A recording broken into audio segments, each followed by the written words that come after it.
Good morning and welcome again. If you would turn to Exodus chapter 20, verses 8 through 11 is what we're going to be looking at today. As you may have noticed as of late, people are becoming restless, impatient, and desperate as much of the country continues to be locked down. You may have been aware of the protests this past week against the Michigan governor. People were circling the Michigan Capitol in their vehicles, blowing their horns, waving their banners, upset that so many businesses were closed down, and then at others there's a limit on what kind of merchandise they can sell. And people are really understandably concerned as the unemployment rate continues to rise and the stock market routinely plummets. Laborers and small business owners are the ones who are going to be hit the hardest by this, because not everyone is a salaried employee who can work from home. But I remain optimistic that things will get better. Life will at some point go back to some semblance of normalcy. I think some things will never be the same, but we'll survive this. We will survive this, and in the meantime I have chosen to look for the silver lining. I've chosen to look for the good, if there is any to be had in this situation. And in the meantime, we've had to learn to live without some things. We've had to streamline our lives and routines, and we can hopefully learn from this. We can hopefully come out of this with a better perspective as to what is essential for our lives versus what is excessively perhaps weighing us down. And families staying at home together, that's not totally a bad thing. I've heard that families are conversing together again, playing games together, going for walks, having more meals together. And I know that some are still working, some harder than ever before, but some have extra time. And I would hope that any Christians who have extra time during this lockdown, or whatever you want to call it, I would hope that they're spending that time, spending some time with the Lord, spending some time set aside for personal devotion to God, in addition to this online stuff that we're doing. And I would hope that you would set aside some extra time for prayer, for Bible reading, maybe picking out a Bible topic that you wanted to study for quite some time, and now you have time to do that, or maybe you have time to read some Christian literature or listen to Christian music. Maybe just spend some time in reflection. Centuries ago, God had set aside a special day on which everything was to shut down, to shift people's focus from their workaday routine to an exclusive focus on God. Not that we're not supposed to be focused on Him all the time. We should be God-centered all the time, but a weekly time devoted to Him allows us to refresh ourselves and push the reset button before launching into a brand new week. And for Christians today, the day we typically do that is the first day of the week, while for Israelites, it was on the Sabbath. So while I talked about the first day of the week last week, this week I'm going to talk more about the last day of the week. Now these 2 days don't have everything in common. The first day of the week, which is Sunday, is not a new Sabbath. There is no command in Scripture that we are to take the day off and rest on the first day of the week. But there is ample evidence that Sunday is when the earliest Christians gathered for worship. Prior to Christ's coming, the Hebrew day for both rest and worship was on the seventh day, the Sabbath, a word which means to cease. And so the Sabbath was called a day of sacred assembly in addition to being a day of rest according to Leviticus 23 and verse 3. While the first day of the week is not a new Sabbath, it might make sense to also make the traditional day for worship a day of rest as well. Now I know that isn't possible for those who have no choice but to work every Sunday, and so they would have to pick another day. But everybody needs a day of rest. Everybody needs a Sabbath. Now that isn't to say that we are currently commanded to observe a special Sabbath day, but the principle behind the original command is timeless. We need sacred time to make sure we stay focused on God and centered on Christ. We need to recharge those spiritual batteries. We need to cease our constant striving for producing that accentuates the notion that everything depends upon us, as if we took any time off, everything we're trying to build would come crashing down. But to think that means that too much depends upon us. We're thinking of ourselves as more essential than we actually are. We're actually putting ourselves in the place of God. And it takes faith to back off and know that He'll take care of us because things are ultimately in His control. You can take a day off knowing that God's got this. Now, there is no New Testament legislation commanding that we observe any sacred time. But do we always need legislation in order to make a sound spiritual judgment? Do we always need to have a hard and fast rule before we can take any initiative? For that matter, there is no hard and fast rule concerning the first day of the week. No explicit commandment we can find, but a weekly assembly is nevertheless more than just a suggestion. It is somewhere on the scale between a suggestion and a command. It's more of an expectation or a guideline for us. It's kind of like the governor who gave us some strict guidelines for not meeting in person. But he did not make a hard and fast rule. He was careful not to overstep the bounds of the Constitution that way, and so he appealed rather to what might be best for our neighbor. And that's largely what God does under the New Covenant. It's not like the Old Covenant written on stone, threatening death to violators. But God's law, which reflects God's heart, has now been written on our hearts. Our motive for obedience is higher than compliance to rules in the interest of self-preservation. But we obey the Lord's teaching, trusting that He knows what is best for us, and by committing to do what is best for our neighbor. And so it's not fear of judgment that drives the Christian, but it's a loving response to a loving God.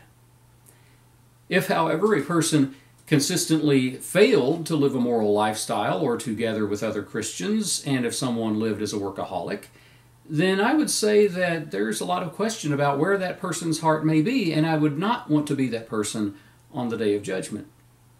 But keeping the Sabbath, at least in principle, I think is very important. And if you look at where the Sabbath falls in the Ten Commandments, it stands like a hinge, connecting the first 4 commandments about loving God to the last 6 commandments, which are about loving neighbor. And so the Sabbath stands at the point of transition between commands about loving God and commands about loving neighbor. It expresses love for God as a day set apart for Him. Exodus 20:10 says, "The 7th day is a Sabbath to the Lord your God." So it is a day dedicated to God. Can we dedicate one day of our week to the Lord? Can we put complete trust in Him for just one day? As the hinge between the sets of commandments, the Sabbath is likewise the expression of love for neighbor. It's not simply to benefit the employer or the head of the household or the landowner, but it's not to benefit just humans. The Sabbath is both humanitarian and humane. The Sabbath is humanitarian.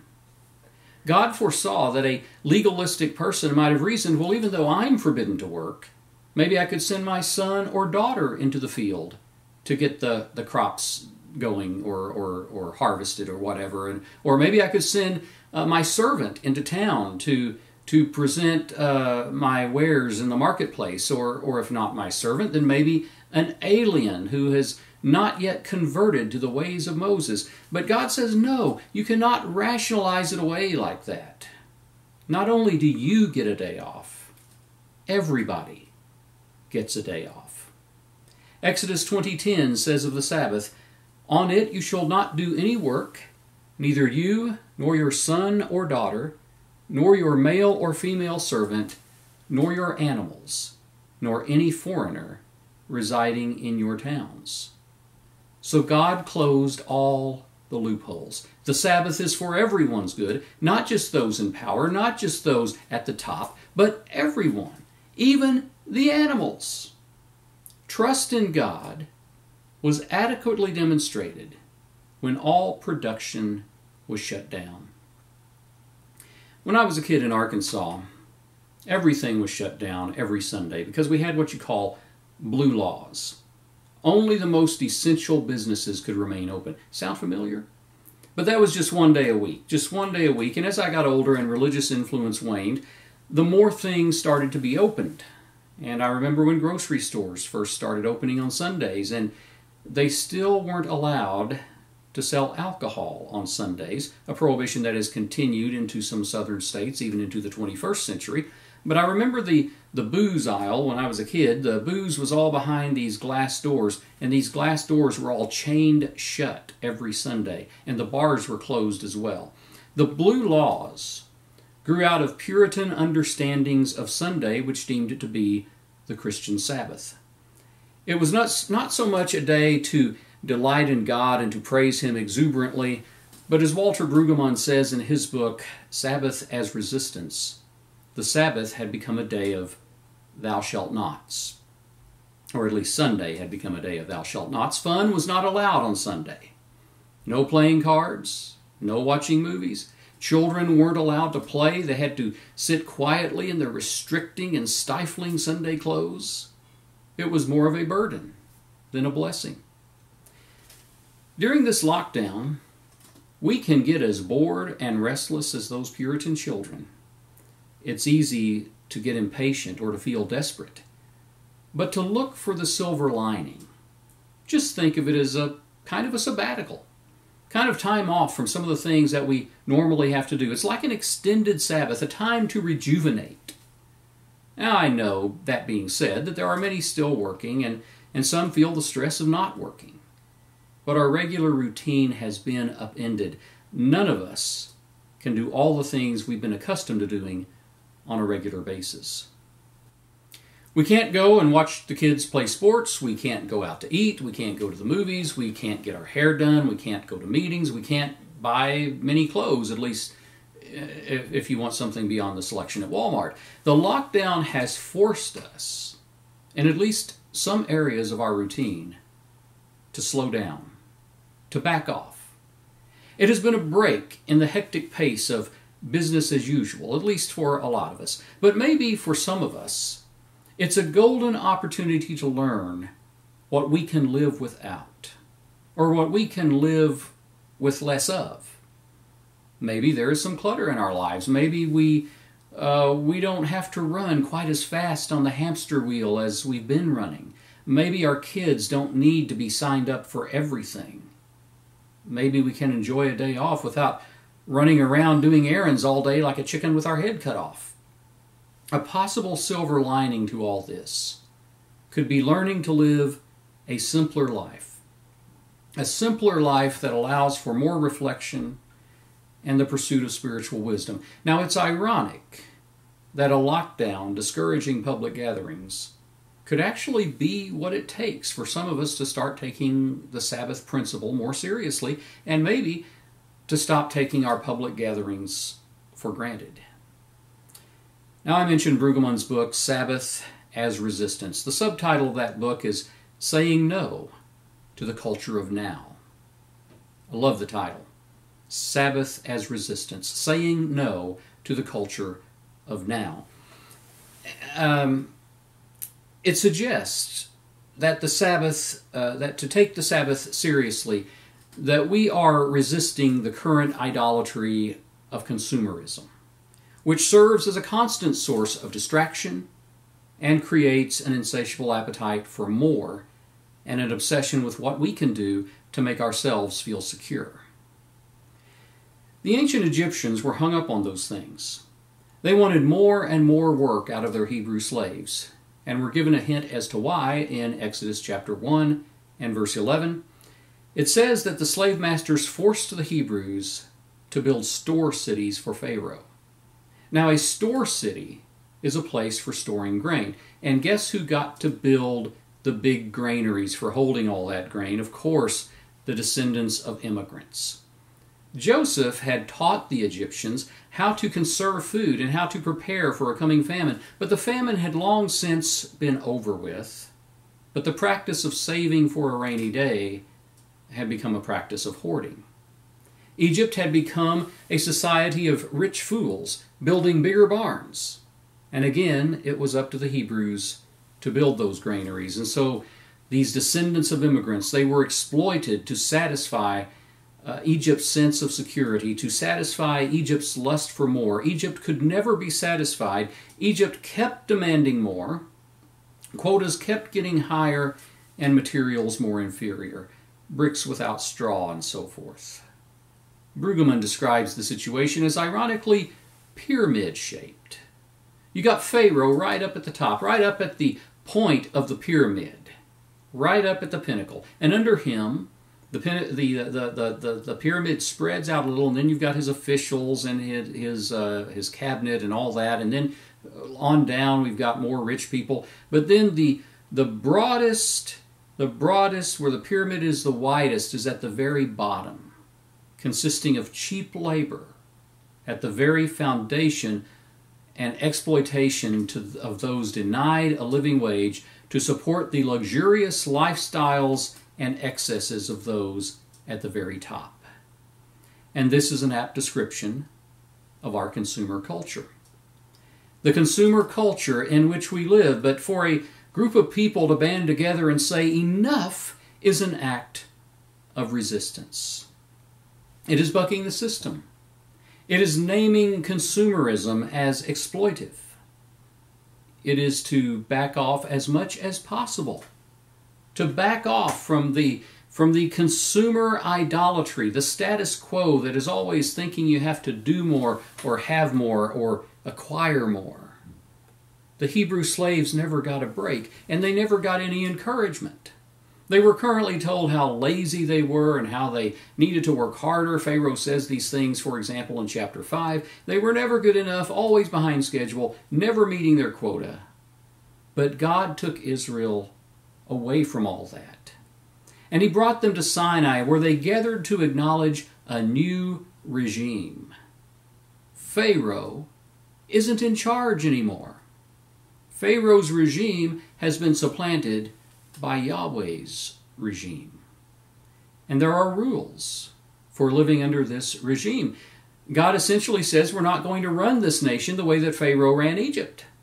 But we're going to do things justly. We're going to do things fairly. And this justice and fairness is embodied in the 10 Commandments, which summarize and anticipate the balance of God's laws. But prior to even uttering these commands, God says to Israel in Exodus 20, verse 2, I am the Lord your God who brought you out of Egypt, out of the land of slavery. So we're on a new trajectory now. Now to finally eliminate all forms of exploitation. And so in the first 3 commands, we're not going to worship the gods of our taskmasters. We will not serve idols who attempt to commoditize God by objectifying him in the form of silver or gold images. We're not going to worship the gods that appeal to insatiable appetites and desires which prompt the abuse of our fellow man. We are not going to serve God and mammon. We are going to serve God, but not mammon. And so we're going to observe the Sabbath, the 4th commandment, allowing everyone to have time off, which they did not have in Egypt. And we'll keep promoting justice and practicing it toward our neighbor, honoring our parents, even long after they are no longer productive. We don't take another's life because they have threatened what we want, what our interests are. We don't commit adultery, exploiting others, cheating others for our own temporary gratification. And we don't take what isn't ours, what we did not work for. We do not distort the truth to gain advantage over another, and we do not covet what belongs to someone else. And so you can see how living by the Sabbath principle prompts obedience to the other commandments. The Sabbath principle is a mindset that curbs our anxious and insatiable desire for more. The Sabbath principle sees others as neighbors rather than threats and competitors. As Brueggemann says, we are not little replicas of Pharaoh, but we were created in the image of God. The God who took a day off, the God who did not have to work 7 days a week to keep things running. But the consumer culture keeps pushing us, pressuring us to constantly produce more, be more, acquire more, and there is the tyranny of the new and improved. My old clothes aren't good enough. I need new clothes to replace my old clothes because the old ones are out of style. My technology isn't good enough. They've upgraded all this stuff since I bought it, so now I need to go out and get a new iPhone and a new TV and a new computer. My old possessions are now all inadequate or incomplete. I need to replace them all, which means earning more, gaining more, and spending more. The pendulum has swung from the blue laws of my childhood to what Brueggemann has called the 24/7 multitasking in order to achieve, accomplish, perform, and possess. Some of you might be old enough to remember when businesses were not open 24 hours a day. Walmart has recently been closing at 8:30. We've had to adjust to not having access to anything we want 24 hours a day. Not everything is at our beck and call these days. And believe it or not, people, even Americans, used to live this way. They had to contend with stores closing at a certain time. TV went off the air around midnight because dark is when people were supposed to be sleeping. Production and consumption wasn't going on 24 hours a day. The current lockdown brings back memories. Some of them fond memories. And to cite Brueggemann a little more at length, he says that the demands of market ideology pertain as much to consumption as they do to production. Thus, the system of commodity requires that we want more, have more, own more, use more, eat more, and drink more. When pursued vigorously enough, one is propelled in violence against neighbor in eagerness for what properly belongs to neighbor. So how might we stand in resistance to the idolatry of continuous production and acquisition? How do we apply the Sabbath principle? Is it more than just having a day of rest? Yes, it is. Brueggemann adequately defined it. Sabbath means that we refuse to let our lives be determined by production and consumption. Instead, our lives will be defined by neighborly engagement. In other words, it's all about people. It's all about serving. It's all about love. As Bryn White once told us, it's all about relationships. Observing the Sabbath for us is not about resting on Saturday. It's about taking some steps back from the restless lifestyle of a consumer society which has been imposed upon us. And some families are so trapped by it, they don't have any idea how to get off this train.